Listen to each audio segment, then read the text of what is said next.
Добрый день, дорогие друзья! Приветствую вас на канале LongSwim. Тем, кто смотрит это видео, всем желаю хорошего дня, прекрасного настроения. Тема сегодняшнего видео – зачем вспоминать то, что мы любили в детстве. Тем, кто смотрит это видео первый раз, пожалуйста, устраивайтесь поудобнее, нажимайте кнопку «Колокольчик», нажимайте кнопку «Поделиться», не забывайте переслать это видео всем своим друзьям и знакомым. В наших видео есть много интересного и полезного. Вопрос, почему важно вспоминать то, что вы любили в детстве, рассмотрим сквозь призму колеса жизненного баланса LongSwim. И давайте рассмотрим это с миссией колеса жизненного баланса. Итак, миссия колеса жизненного баланса LongSwim – это стремление к личному и профессиональному долголетию. И всегда возникает вопрос, зачем нам опять возвращаться в детство, что мы оттуда можем подтянуть. Но здесь кроется один маленький секрет. Когда мы находимся в очень правильных энергетических состояниях, это состояние 8-10 или состояние 4-8, воспоминания о детстве не являются для нас болезненными. И таким образом, как только вы чувствуете, что воспоминания вашего детства являются болезненными, это верный признак того, что вы находитесь в состоянии 0,4, и вам еще нужно раз проработать колесо жизненного баланса, чтобы понять, что несмотря на ваши болезненные переживания в детстве, все-таки у вас впереди совершенно чистый лист бумаги в вашей жизни. Вы можете смело ставить свои планы на будущее, примерно на 1 год, по всем 8 сферам нашей жизни, для того, чтобы ваша жизнь была плановая. Что такое планы? Планы – это то, что лично нужно вам, то, что обязательно вам пригодится. В колесе жизненного баланса LongSwim нет чужих планов. Мы пишем все лично сами от руки, без посторонней помощи. И таким образом упрекнуть кого-то в том, что план поставлен неверно, уже невозможно. Нужно анализировать собственные ошибки, искать новые возможности или иногда переформулировать свои цели. И этим самым колесо жизненного баланса LongSwim очень полезно для тех, кто работает в бизнесе, для тех, кто стремится к личной эффективности, и тем, кто хочет проработать свои отношения в сфере семья и отношения, те, кто хочет перейти от отношений к крепкой семье, для тех колесо жизненного баланса несет несомненную пользу. Итак, если мы еще раз рассмотрим состояние, у нас самое важное состояние – это 8-10. Противовес ему находится состояние 0,4, где очень много эмоций. И сейчас давайте мы рассмотрим те миссии, которые существуют в этих состояниях. Итак, если говорить двумя словами, некоторые чувства юмора и сарказма, если вы видите цель, но не видите препятствия, вы, скорее всего, находитесь в состоянии 8-10. У вас есть желание найти ответ на нерешенные вопросы, у вас есть желание увидеть возможность в среде хаоса, у вас есть очень точные формулировки, которые помогают другим людям это осознать как инсайт, повод к действию, повод опять вернуться к эффективной плодотворной жизни. Вот этим и важно состояние 8-10. Если вы разделяете тезис выгодно-невыгодно, скорее всего, вы находитесь в состоянии 4-8, вы будете больше действовать в направлении тех планов, где вы получаете какую-то очевидную выгоду сейчас или очевидную выгоду потом. В состоянии 4-8 у нас есть эмоциональные переживания, но несмотря на ваши эмоциональные переживания, в том числе и эмоции сомнений, вы продолжаете действовать, вы понимаете, что находиться в состоянии покоя или в состоянии больших эмоциональных переживаний ничего хорошего в далеком будущем или в долгосрочной перспективе не несет, вы уже состоянием 0,4 приелись до конца, вот ваша мотивация находиться в состоянии 4-8. Если вам важен тезис «хочу, не хочу», для вас состояние 0,4 является привычным фактом, вы человек эмоций, для вас важно глубокое взаимопонимание, вы то любите, то ненавидите, эмоциональные качели для вас часто встречающееся явление, но давайте смотреть на планы, которые вы ставите в состоянии 0,4. Эти планы связаны с тем, что есть очень жгучее желание для рутины, для краткосрочной перспективы. Это классно и интересно, иногда даже очень полезно, но будете ли вы этим гордиться через 5 лет или через 4 года, это вопросы сомнений. Это вас останавливает от того, чтобы это смело претворить в жизнь, но покреативить, помечтать, Это любимое дело для состояния 0,4. Итак, зачем мы вспоминаем то, что мы любили в детстве? Таким образом, первую задачу мы решаем простую. Мы смотрим, в каком состоянии мы находимся. Если болезненно, значит, вы ближе к состоянию 0,4. Если воспоминания с детства у вас не вызывают такие болезненные реакции, значит, в состоянии 4-8 мы опять ищем то состояние 8-10, то есть чаще всего мы вспоминаем хорошие моменты, воодушевленные моменты. Нам им хочется повторить. Это еще раз повод вернуться в состояние 8-10, состояние детской наполненности возможностями, избытка энергии, избытка воодушевления. Итак, теперь рассмотрим привычку вспоминать то, что мы любили в детстве. В детстве через сферы. Это самый полезный формат нашего видео. То есть кому-то интересна одна сфера, кто-то хочет в комплексе рассмотреть 8 сфер, но в этом видео я не пропущу ни одной сферы, и мы, как всегда, начнем со сферы яркой жизни. Зачем нам вспоминать то, что мы любили в детстве. В сфере яркой жизни основной момент, где нам брать силы для наших амбициозных задач, как восстанавливаться после тяжелых испытаний, как не попадать в ситуацию эмоционального выгорания, все это в сфере яркой жизни. Один из элементов – правильно выделить время на отдых, не дать возможности в рутине профессиональной деятельности скатиться в сферу эмоционального выгорания, и как здесь детские воспоминания помогают. Детские воспоминания нам помогают сосредоточиться на том избытке сил. Вот вспомните себя детьми. У вас избыток сил, энергии. Вы очень мало спите. У вас бесконечная энергия. И это все бодрит. Это вот дети в состоянии 8-10. И вот эти вот ассоциативные реакции и воспоминания, приятные и хорошие, они помогают нам в сфере яркой жизни очень амбициозно ставить планы по отдыху, амбициозно ставить планы по нашему еженедельному отдыху. То есть мы за неделю успеваем гораздо больше при насыщенном графике, а насыщенный график, он должен быть запланирован. Еще раз напоминаю, что если вы находитесь в состоянии 0,4, вам очень тяжело ставить плотный график на неделю.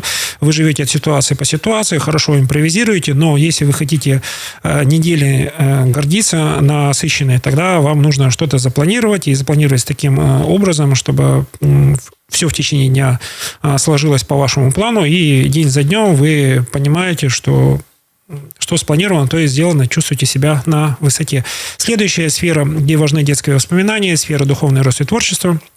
Мы наполнены идеальным представлением о мире, мы верим в победу добра и торжество справедливости. Вот эти детские воспоминания помогают нам корректировать свои жизненные планы. Эти жизненные планы и жизненные ценности помогают нам выбирать единомышленников. Вы уже приходите к выводу, что зачем вам бесконечно сталкиваться с людьми, которые жизненные ценности имеют отличные от ваших, которые находятся в вашем противоречии. Гораздо проще с единомышленниками запланировать какие-то совместные дела, в этих совместных делах получить кучу воодушевления. В этом смысл проработки сферы духовный рост и творчество. Именно детские воспоминания в этой сфере дают очень большой результат. И если вы посмотрите методику заполнения колеса жизненного баланса по часовой стрелке, именно самый большой результат идет в сфере и яркость жизни.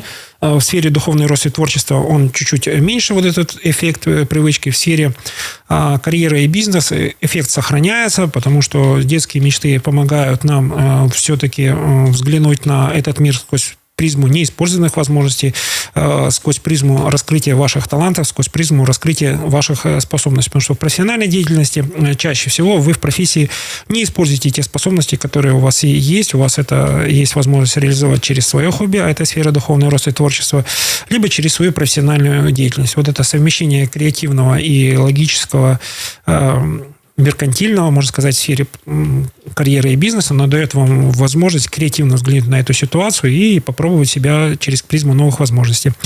Сфера деньги. Очень многих людей после 30 лет начинают уже доминировать. Как использовать собравшиеся деньги, как собрать еще больше денег, что на эти деньги можно купить, приобрести, сделать работающим активом. Это все сфера деньги. Здесь детские воспоминания, что вы любили в детстве, дают вам возможность понять, что мы можем в сфере деньги совмещать наши рациональные возможности. Этот актив будет работать постоянно и для будущих поколений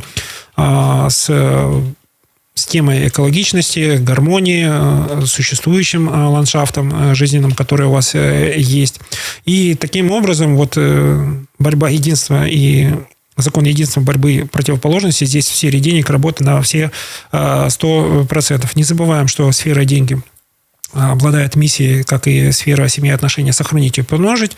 Сохраняем и примножаем то, что является для нас полезным, приятным. Сохраняем и примножаем это все для последующих поколений. Следующая сфера, где важно вспоминать свои любимые моменты из детства, это сфера личностный рост. В детстве мы все любили учиться чему-то новому, чему-то интересному. Мы через себя так будили интерес к каким-то вещам, которые будут полезны нам в дальнейшей жизни, или просто занимались теми любимыми вещами, которые нас бодрили, интриговали и так далее. Итак, зачем это нужно сделать в сфере личностный рост? Это еще раз прийти к наставничеству. То есть в наставничестве всегда интересен тот наставник, который переполнен мудростью жизни и при этом обладает замечательным чувством юмора. Рядом с ним чувствуете оптимизм, воодушевление. Вот так выглядит идеальный наставник. И возвращение в детство позволяет нам наставничество распределить на более широкий возрастной диапазон. То есть наставничество может начинаться с ваших родных, родственников там, в возрасте от 5 лет и далее распространяться на возраст 50-70 лет. Пожалуйста, об этом напишите в комментариях. Какое ваше мнение о наставничестве, для какого возраста это эффективно. Нам интересно ваше мнение. Следующая сфера – это здоровье и спорт. Зачем нам вспоминать то, что мы любили в детстве? В детстве спортивные результаты идут очень быстро. У нас полно энергетики, и вот эта вот мышечная память, она у нас остается, и те, кто занимался раньше спортом, пожалуйста, не забрасывайте свои привычки, чаще участвуйте в соревнованиях, вспоминайте тех людей, с кем вы вместе занимались, прививайте тягу к спорту для последующих поколений. Опять возвращаемся к наставничеству. В сфере здоровья и спорта наставничество тоже имеет место быть. Не обязательно быть профессиональным тренером, можно быть просто мотивационным наставником, активным зрителем, пропагандистом здорового образа жизни. Вы найдете в этом особый кайф и воодушевление. Следующая сфера – это окружение и друзья. Зачем нам вспоминать то, что вы любили в детстве? Большинство друзей у нас из детства, с кем мы вместе росли, с кем учились в школе, с кем вместе учились в вузах. Поддерживайте между вашими однокурсниками, одноклассниками хорошую эмоциональную связь, именно эмоциональную связь. Если кому-то тяжело, пожалуйста, дайте им свою мотивацию. Именно в детстве мы больше всех поддерживали друг друга, не потому что нам это было выгодно, а потому что мы чувствовали чувство справедливости, чувство товарищества, и это был основным мотивирующим фактором. Поэтому в сфере друзья и окружения не забывайте о тех прекрасных моментах, когда вы чувствовали плечо друга, слово друга, друзей, подруги, которое вам помогало справиться с вашим эмоциональным переживанием, эмоциональным выгоранием. Именно эти детские воспоминания помогают вам собраться после эмоционального перегруза, стремиться к своим целям на легком эмоциональном подъеме. Следующая сфера, которая для нас является важной, это сфера отношения и семья, или я больше рекомендую это называть сферой семья и отношения, потому что ключевое слово здесь семья.